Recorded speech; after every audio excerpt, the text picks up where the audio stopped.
एक बार बीरबल काबुल की यात्रा पर गया।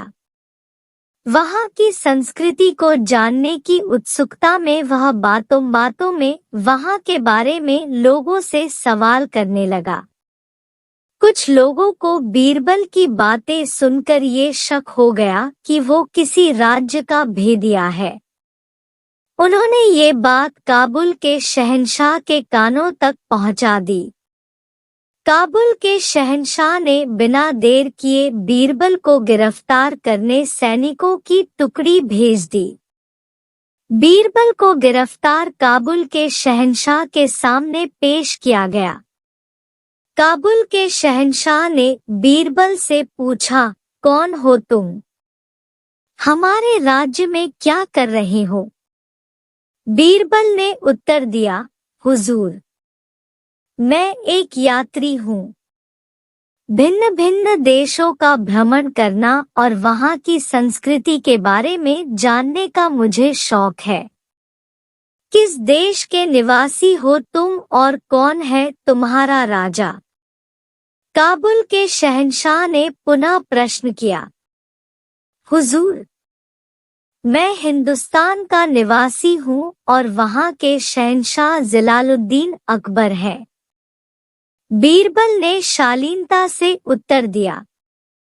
ओ बादशाह अकबर, और हमारे बारे में यदि एक शब्द में कुछ कहना पड़े तो क्या कहोगे? हुजूर, आप पूर्णिमा के चांद है और वो दूज के। बीरबल का ये त्वरित उत्तर सुनकर काबुल का शहंशाह बहुत खुश हुआ। उसने बीरबल को छोड़ दिया और कई हीरे जवाहरात के साथ विदा किया। जब बीरबल वापस लौटकर अपने घर आया तो काबुल का हाल घरवालों को बताया। उसने काबुल के शहंशाह से हुई बातचीत के बारे में भी घरवालों को बताया।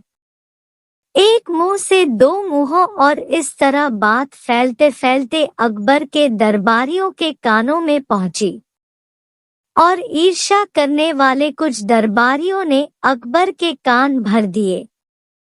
जब अकबर को मालूम पड़ा कि बीरबल ने काबुल जाकर उन्हें काबुल के शहंशाह के सामने दूज के चांद की संज्ञा दी और काबुल के शहंशाह को पूर्णिमा के चांद की, तो वे बहुत नाराज हुए। अगले दिन जब दरबार लगा तो उन्होंने बीरबल पर व्यंग्य बाण छोड़ते हुए कहा, क्यों बीरबल, काबुल जाकर तुम तो काबुल के हो गए। वहां का शहंशाह तुम्हें पूर्णिमा का चांद लगता है और हम दूज के। तो फिर तुम हमारे दरबार में क्या कर रहे हो?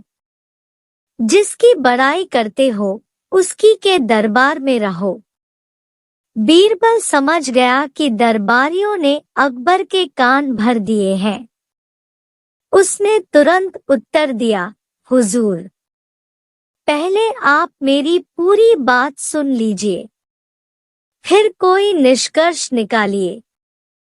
पूर्णिमा का चांद आकार में चाहे कितना ही बड़ा क्यों न हो, प्रतिदिन घटता चला जाता है और अमावस्या के दिन पूरा अदृश्य हो जाता है। लेकिन दूज का चांद प्रतिदिन बढ़ता जाता है। पूर्णिमा का चांद एक दिन चमकता है और दूज का चांद पूरे पखवाड़े। अब बताइए, बड़ाई किसकी हुई? मैंने तो यही कहा कि दिन प्रतिदिन आपका पराक्रम, साम्राज्य और यश बढ़ता रहे। बीरबल की बात सुनकर अकबर की नाराजगी खत्म हो गई और उन्होंने बीरबल को कई वस्त्र और आभूषण उपहार में दिए। इधर ईर्ष्या करने वाले दरबारी अपना सा मुंह लेकर रह गए।